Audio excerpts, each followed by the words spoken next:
Hi,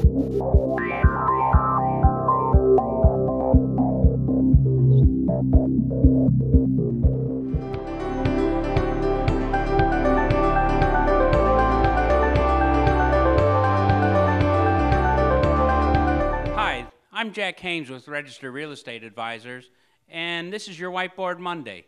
Today I want to give you a tip about wrapping your hot water heater with a hot water heater blanket.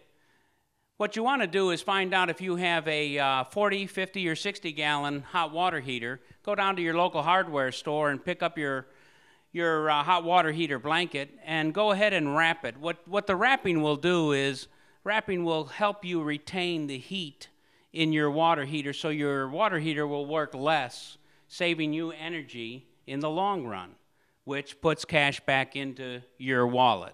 So here again, this is Jack Haymes, and I'm with Registered Real Estate Advisors, and this is another Whiteboard Monday.